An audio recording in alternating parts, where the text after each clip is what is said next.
예수님이 부활하신 부활절 아침, 하나님께서 우리 모두에게 은혜를 주셔서 이 부활의 감격이 우리 모두에게 넘치기를 간절히 바랍니다. 지난주에 우리는 그야말로 잔인하게 살해된 한 분을 보았죠. 우리 주 예수님이십니다. 그러면서 새벽에는 우리가 욥을 묵상하면서 정말 이런 고통과 아픔이 있을 때에 어떻게 이 아픔을 이겨나가는가 하는 것을 우리가 보면서 예수님의 부활에 대한 기대를 다시 한번 해보게 되었습니다. 어쩌면 인류 최고의 사건이라고 얘기를 한다면 예수님의 부활 사건보다 더 큰 사건은 아마도 없을 것입니다. 과연 이 예수님의 부활의 사건의 의미가 무엇이며 또 우리에게 주는 약속이 무엇인가? 왜 주님 그렇게 십자가에서 처절하게 죽어가시는데 하나님 침묵하십니까? 왜 아무 말씀도 안 하셨습니까? 라고 하는 질문 속에서 결국 오늘 아침에 오늘 새벽에 부활하신 예수님을 바라보면서 해답이 바로 여기에 있었구나 하는 것을 우리는 찾아보게 되는 것이죠. 과연 하나님이 이 부활에 어떤 약속을 주셨으며 어떤 약속이 또 우리에게 다가오는가? 첫 번째로는 소망의 약속이라고 말씀드릴 수 있습니다. 오늘 본문 1절에 보면 뭐라고 기록합니까? 만일 땅에 있는 우리의 장막집이 무너지면 하나님께서 지으신 집 곧 손으로 지으신 것이 아니요 하늘에 있는 영원한 집이 우리에게 있는 줄 아느니라 라고 말씀하십니다. 여러분, 사도 바울의 원래적인 직업이 뭐예요? 텐트 메이커, 텐트를 만드는, 장막을 만드는 사람이었습니다. 그는 늘 장막을 만들면서 그런 생각을 했을 것입니다. 내가 견고한 벽돌로 만든 집을 짓는 사람은 아니다마는 그러나 얼마 동안이라도 잘 지은 집을 내가 만들어 보겠노라고 하는 이런 생각을 분명히 가졌을 것입니다. 잠깐 사는 삶을 우리가 바로 이 천막, 장막집이라고 비유를 하는 것이죠. 우리가 지금 이 땅에 사는 것은 바로 잠깐 왔다가 가는 삶, 그거 아니겠습니까? 다시 말해서 가야 할 곳이 있다라고 하는 것이죠. 그게 우리로서는 천국을 얘기를 하고 있는 것이죠. 만약에 우리가 밖에 나와서 뭔가 인생을 즐기고 있고 꽃 구경을 하고 뭐 여러 가지 해외여행을 한다 할지라도 가야 할 집이 없다라고 한다면 아무리 화려한 인생이라 할지라도 그리고 정말 멋있고 즐기는 삶이라 할지라도 뭔가 마음이 불편할 겁니다. 갈 곳이 없다면 말이죠. 우리가 갈 집이 있기 때문에 즐길 수 있는 것 아니겠느냐 그 말이죠. 그래서 우리의 소망이라고 하는 것은 중요한 것입니다. 우리가 세상 사람들과 우리 그리스도인들이 다른 것이 하나 있는데 세상 사람들도 희망이라고 하는 얘기를 합니다. 그런데 우리 그리스도인들은 희망이라고 하기보다는 오히려 소망이라는 얘기를 더 자주 합니다. 사실은 이 소망 속에 희망도 포함이 됐다라고도 얘기할 수 있겠죠. 그럼 희망이라고 하는 것은 무엇이고 소망이라고 하는 것은 무엇인가? 희망이라고 하는 것은 어쩌면 출발이 여기 현재로부터 시작을 할 것입니다. 내가 여기서 뭔가 희망을 갖겠습니다. 그리고 언제 이 희망이 끝나느냐 하면 내가 마지막 마치는 이 세상에서 마치는 그때 이 희망은 끝이 납니다. 그리고 이 희망의 근거가 바로 어디에 있습니까? 이것도 역시 나에게 있고 여기에서 희망의 근거를 찾습니다. 그러나 우리 그리스도인들의 소망은 어디에서부터 시작을 하느냐 하면 저 천국에서부터 소망을 가져오는 것입니다. 그래서 근거가 바로 천국에 있고 뿐만 아니라 어디서부터 시작하느냐? 천국에서부터 시작하기 때문에 미래에서부터 시작을 하는 것입니다. 그리고 언제 끝나느냐? 우리는 천국에 갈 때 이 소망이 끝이 나는 것입니다. 그러기에 이 땅을, 이 세상을 지나치는 겁니다. 우리의 소망의 어쩌면 길이라고 할까? 혹은 우리의 소망의 모든 것들은 희망과는 굉장한 차이가 있음을 우리는 보게 되는 것입니다. 하나님께서 우리에게 이 소망을 주셨는데 이 소망의 확증이 과연 어디에 있느냐? 먼저는 하나님의 말씀 속에서 하나님께서 주신 말씀이 이 소망을 우리에게 허락하신 것이죠. 또 뿐만 아니라 오늘 우리가 예수님께서 부활하신 부활절인데 예수님이 부활하심으로 말미암아 진정한 소망의 확증을 우리에게 주셨습니다. 또 하나, 성령님께서 우리에게 임하실 때 성령께서는 우리에게 이 소망이 있음에 대한 확증을 우리에게 주시는 겁니다. 다시 말해서 우리 성부 하나님, 성자 예수 그리스도, 그리고 성령께서 우리에게 소망의 확증을 주셨다라고 얘기를 할 수 있는 것입니다. 고린도후서 5장 5절에 보면 이렇게 기록을 하고 있습니다. 곧 이것을 우리에게 이루게 하시고 보증으로 성령을 우리에게 주신 이는 하나님이시니라 그랬어요. 곧 이것을 우리에게 이루게 하셨다. 이게 바로 뭐냐면 부활하신 예수 그리스도, 그리고 보증으로 성령께서 말씀하시고, 그리고 이것을 우리에게 주신 이는 누구시라? 하나님이시라. 성부, 성자, 성령께서 우리에게 소망에 대한 확증을 주셨다는 거예요. 그런데 여기 성경에 보면 이 보증이라고 하는 말을 영어로 얘기하면 deposit이라는 말을 씁니다. deposit이라는 말이 뭐예요? 물건을 사기 위해서 먼저 이것을 돈을 지급하는 거예요. 집어넣는 거예요. 그리고 그 다음에 이 같은 말을 쓰면서 guarantee라는 말을 쓰고 있습니다. 이걸 확신하라, 내가 보증한다. 이것이 바로 하나님의 말씀과 예수 그리스도의 부활과 그리고 성령께서 우리에게 보증하시는 이 말씀이라는 것을 알고 있습니다. 그러기에 우리의 소망이라고 하는 것은 예수 그리스도의 부활과 천국에 있다고 하는 것입니다. 그러니까 우리가 이 세상 살면서 어렵고 힘들다 할지라도 더 이상 실망할 이유도 없고 낙심할 이유도 없습니다. 오히려 우리는 이 사명을 가지고 적극적으로 이 인생을 살아가는 것입니다. 부활을 아는 사람은 이 세상을 적극적으로 살아갈 수밖에 없습니다. 우리가 이 땅에 살아가는 것은 어쩌면 사명적인 삶을 지금 살아가는 거예요. 그것을 어떻게 알 수 있느냐? 하나님께서 말씀으로 주셨고, 그리고 분명히 예수 그리스도의 오늘의 이 소망을 주신 부활의 감격을 우리에게 주시고, 그리고 성령께서 그것을 확실하게 주셨기 때문에 우리는 여기에서 사명을 가지고 살아. 힘들어도 관계없어, 어려워도 관계없어. 이 문제가 다 되어진 그날에 우리는 갈 나라가 있는 것이죠. 이게 바로 우리의 소망이요, 소망 중에 기뻐하고 소망 중에 즐거워하고 소망의 약속의 확증이 바로 오늘 부활하신 예수님이라는 것을 우리에게 보여주고 있는 것입니다. 예수님의 이 삶이 십자가에서 정말 비참하게 죽으실 때 많은 사람이 난 저런 사람 못 믿겠다라고 생각했을지도 모릅니다. 그러나 부활하신 예수님께서 우리에게 나타나실 때는 바로 이것 때문이었구나 하는 것을 우리가 답을 찾게 되는 것이죠. 예수님의 부활이라고 하는 것은 우리에게 있어서는 부활에 대한 소망을 주시는 것입니다. 지금 우리가 고난을 당해도 힘들어도 담대히 인생을 살아갈 수 있는 것은 바로 예수님께서 부활하셨기 때문입니다. 그래서 사도 바울이 고린도후서 4장 8절에 뭐라고 고백합니까? 우리가 이제는 사방으로 우겨쌈을 당하여도 쌓이지 않아. 답답한 일을 당하여도 낙심하지 아니하고 박해를 받아도 버림받지 아니하고 거꾸로 뜨림을 당하여도 우리는 망하지 않아. 왜냐하면 우리가 항상 예수 그리스도의 죽음을 몸에 짊어졌는데 십자가와 함께 뭐예요? 죽음과 함께 예수의 생명이 또한 우리 몸에 나타나게 하려 합니다. 예수님의 생명이 있기 때문에 우리는 죽음도 두려워하지 아니하고 사방에 우겨쌈을 당하여도 우리는 쌓이지 아니하고 답답한 일을 당하여도 나는 낙심하지 않아. 왜? 예수님이 부활하셨잖아. 우리도 지금 부활할 거거든. 그래서 갈라디아서 6장 9절에 보면 우리가 선을 행하다가 낙심하지 않아.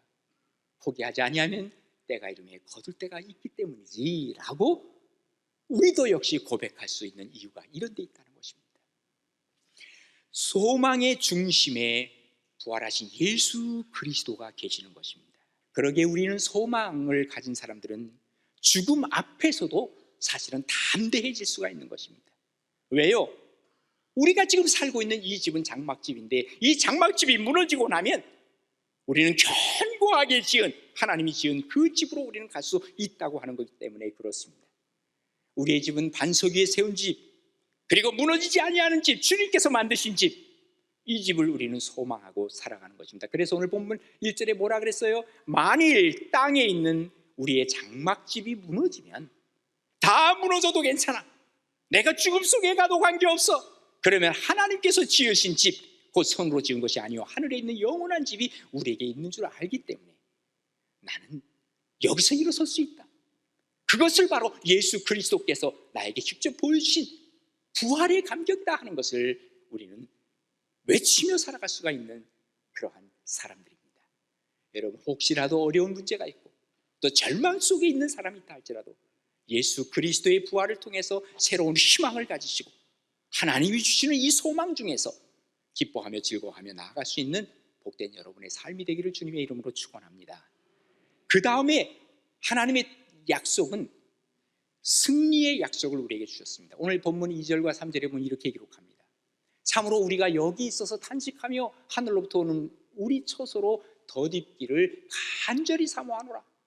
이렇게 입으면 우리가 벗은 자들로 발견되지 않으려 함이라 그랬습니다.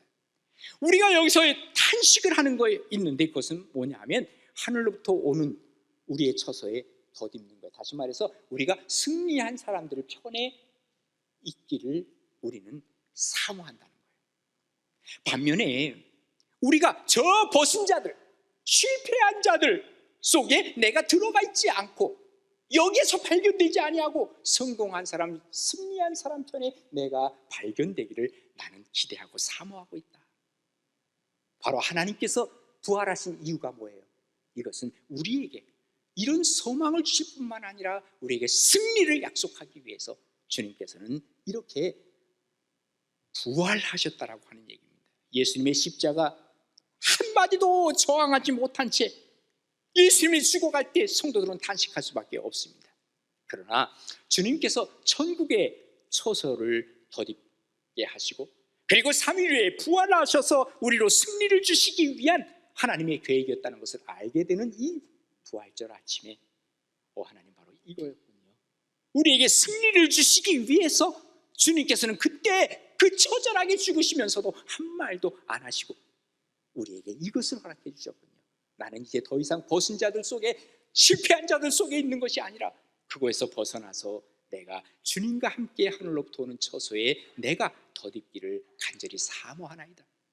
내가 이제는 승리의 자리에 있겠습니다.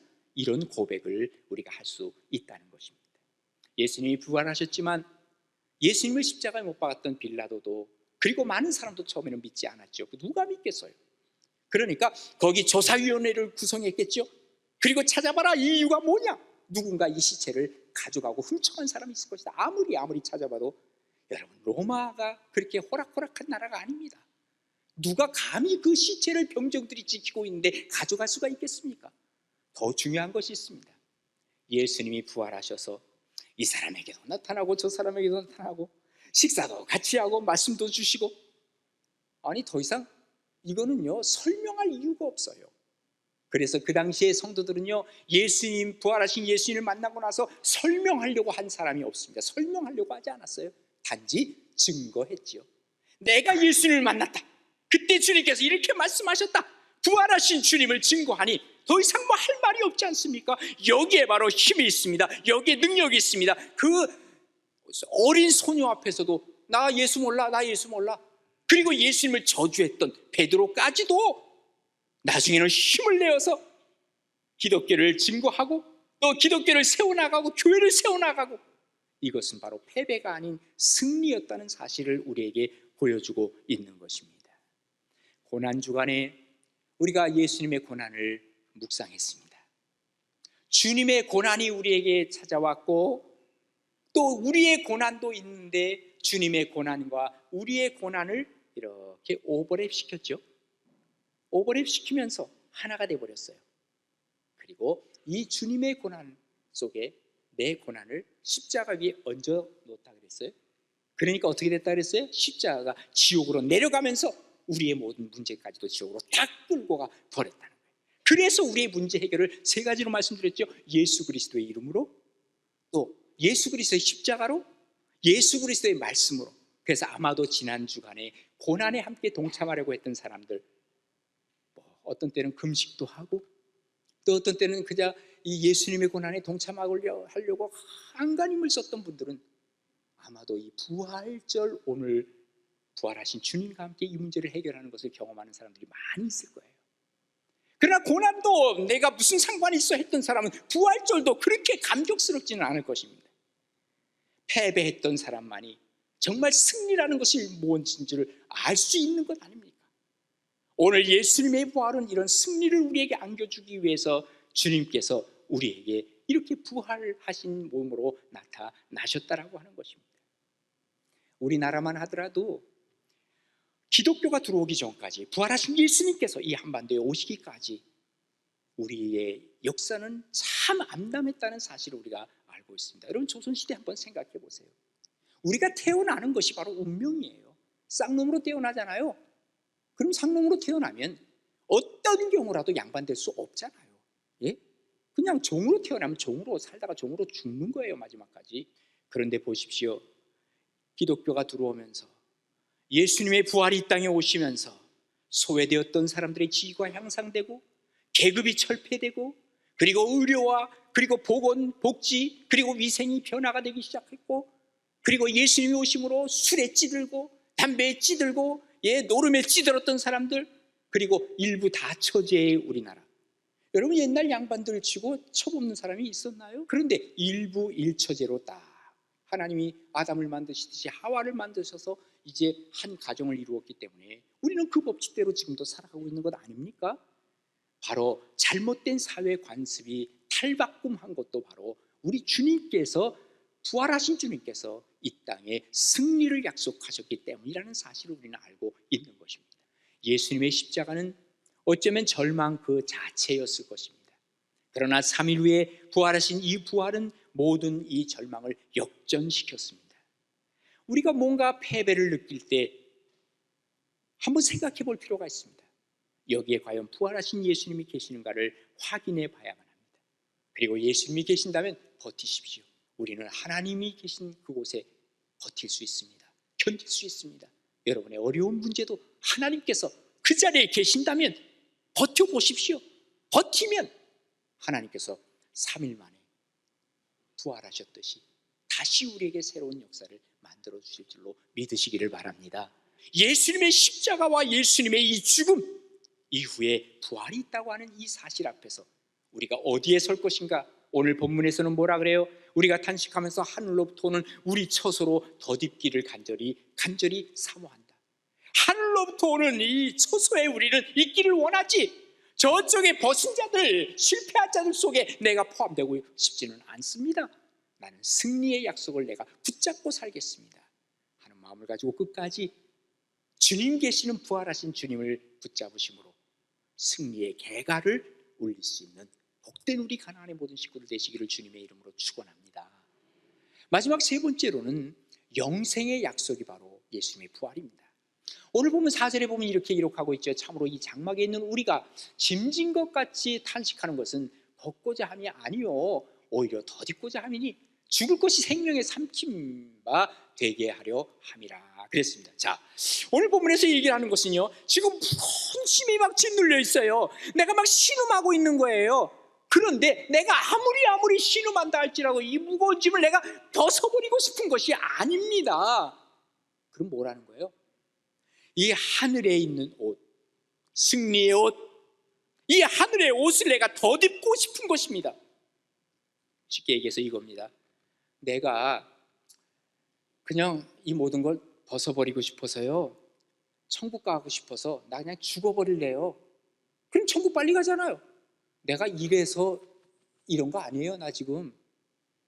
나는 지금 빨리 죽어서 천국 가겠다는 것이 아니라 고난 중에서도 내가 천국에 맞대어 이어서, 다시 말해서 천국의 소망을 가지고 내가 살아가고 싶습니다. 그냥 죽어버리고 싶습니다가 아니에요. 내가 좀 살 거예요. 그것이 바로 뭐냐? 그것이 영생이라고 하는 거예요. 다시 말해서 소망을 가지고 그 소망을 내가 이쪽에 끌고 오는 거예요. 그러면 그때부터 어떤 일이 벌어지는 줄 아세요? 예수 그리스도의 소망이 오니까 예수 그리스도를 내가 영접하는 거 아닙니까? 그 순간부터 나는 영원에 잇대어 살아가는 거예요. 그러니까 영원에 잇대기 시작하면 그때부터 어떤 일이 벌어질까요? 내가 죽어도 그 죽음이 아니야. 근데 영원히 지금 사는 거니까 지금 영생을 사는 거예요. 언제까지? 영생, 영원히. 그러니까 내가 지금 여기서 사는 것은 바로 뭡니까? 이 땅에서 살고는 있어요. 그러니까 고통이 있어요. 어려움도 있어요. 영생을 사는 사람도. 왜냐하면 지금 이 세상에 살고 있기 때문에 그러는 거예요. 그러나 어느 순간인가 내가 마지막 가면 이 영생이 이어져 있기 때문에 천국에서의 삶을 내가 누릴 수 있다는 것을 얘기하는데, 마치 뭐와 같으냐면요, 자, 큰 강물줄기가 있습니다. 이 강 물줄기가 어디를 가죠? 마지막에 바닷속으로 갑니다. 바다로. 그러면 바다와 여기 그 강에 어떤 경계가 있겠죠, 그죠? 그럼 그 경계가 짠물일까요? 아니면은 민물일까요? 뭔지 모르지, 그죠? 그런데 완전 민물도 아니고 완전 짠물도 아닐 거예요, 그죠? 지금은 우리가 요 경계선에 있다, 그 말이에요. 우리가 영혼에 잇대어 살면 지금 어떤 때는 아픔도 있고 슬픔도 있고 괴로움도 있고 힘든 일이 있어요. 그러나 내가 완전히 벗어버리지는 않아 지금. 그러나 내가 이 천국의 삶을 지금 여기서 살겠습니다. 그리스도인들은 바로 천국의 소망을 갖고 사는 영생을 갖고 있는 사람들이에요. 그렇기 때문에 어쩌면 이 땅에 있는 것을 가지고 목숨 걸지 않아요. 이 땅의 문제를 가지고 목숨 걸지 않아요. 우리가 어디에다 목숨을 걸까요? 천국의 문제가 생기면 그것을 가지고 목숨 거는 거예요. 이게 바로 뭡니까? 순교하는 것이죠. 여러분 한번 여쭤볼 테니까 정직하게 한번 잘 대답을 해보세요. 잘 듣고. 한 달 동안 대골 같은 삶을 살아요. 한 달 동안. 그런데 한 달이 딱 끝나는 순간부터 영원히 떠돌아 사는데 그지같이 사는 거야, 한마디로. 가지고 있는 거 아무것도 없어. 맨날 빌어먹고 살아. 이런 삶을 사는 사람이 있고요. 반면에 한 달 동안 떠돌이로 살아. 먹을 것도 없고 가난하고 뭐 불편하고 뭐 그래. 그런데 한 달 지나고 나면 영원한 삶을 사는데 이 영원하게 살아가는 이 삶 속에 기쁨이 있고 즐거움이 있고 부족함이 없어요. 자, 전자를 택하겠어요? 후자를 택하겠어요? 거의 다 답이 비슷하겠죠? 그러면 다시 물어볼 테니까 정신 차리고 한번 들어보세요. 자, 100년으로 얘기합시다. 100년 동안 대궐 같은 삶을 살아. 부족함이 없어. 100년 동안. 예? 그런데 100년 지나고 나면 그 다음부터 떠돌이로 살아가는 거예요. 아무것도 가진 것이 불쌍하게 살아가는 거예요. 이렇게 살겠습니까? 또 반면에 100년 동안 떠돌이로 사는 거야. 형편없이 살아. 가진 것도 없고 아주 불편하고 힘들어. 그런데 그 이후에 100년이 지난 이후에 궁궐 같은 게 부족함 없는 곳에 살아. 자, 전자로 살겠습니까? 후자로 살겠습니까? 아까 한 달을 할 때는 답이 분명히 나올 수 있는데 100년을 얘기를 하니까 조금 좀 거기가 이건 아니지 않나. 100년 뭐 그냥 여기서 즐기고 살지 뭐. 이런 사람들이 얼마나 많은지 몰라요. 내 인생 여기서 즐기며 살지 뭐 그 다음에 영생 나 그런 거 필요 없어. 여기서 내가 즐겁게 살고 기쁘게 살고 아무렇게나 살더라도 나는 마지막 생각하지 않고 살겠어. 많은 사람들이 그렇게 살더라 그 말이에요. 여러분 기억할 것이 있는데요, 아무리 이 땅에서 오래 살아도 영생과는 비교할 수 없다는 사실을 우리가 알아야 됩니다. 영생은요 죽은 이후에 가는 게 아닙니다. 예수 믿는 그 순간부터 영생을 산다니까요. 그리고 죽은 이후에 그 영생을 확인하는 거예요. 어떤 사람은 여기서는 그냥 살다가 죽으면 영생하는 걸로 착각을 하는데 그게 아니라고 말해요. 예수 믿는 그 순간부터 우리는 영생을 살아가는 거예요. C.S. 루이스가 순전한 기독교라고 하는 책을 썼는데 이 순전한 기독교라고 하는 이 책에 보면 이렇게 얘기를 하고 있어요. 잘 들어보세요. 만일에 당신이 역사를 읽는다면 현세에서 최선을 다했던 그리스도인들은 내세를 진심으로 생각했던 사람들이라는 것을 발견하게 될 것이다. 사도들, 종교개혁자들, 그리고 노예, 매매를 철폐했던 영국의 복음주의자들, 복음전도자들, 이 사람들을 다 보라. 이 땅에서 하나님 나라를 세우려고 했다. 오늘날 그리스도인이 무력화되는 것은 내세를 중시하지 않고 내세에 대한 신앙을 잃어버렸기 때문이다. 천국에 초점을 맞춘다고 한다면 이 세상은 덤으로 사는 세상인데 우리가 하나님 앞에서 이 세상을 영생으로 살아갈 수 있다라는 것을 얘기하고 있어요. 우리가 천국을 바라보는 사람은 이 땅에서 천국에 잇대어 살기 때문에 이 땅이 잘못된 건 잘못됐고 하나님의 정의와 하나님의 공의가 이 땅에 심어질 수 있도록 살아가는 것이 바로 뭐예요? 영생의 약속을 받은 사람의 모습이요. 그 속에 뭐가 있습니까? 바로 예수님의 부활이 있다는 거죠. 오늘 예수님 부활하셨습니다. 그리고 이 부활이 주는 약속은 바로 소망의 약속이요, 그리고 승리의 약속이요, 영생의 약속인 것을 다시 한번 확인하면서 부활의 기쁨과 함께 부활의 사명을 가지고 살아가는 복된 우리 가나안의 모든 식구들 되시기를 주님의 이름으로 축원합니다.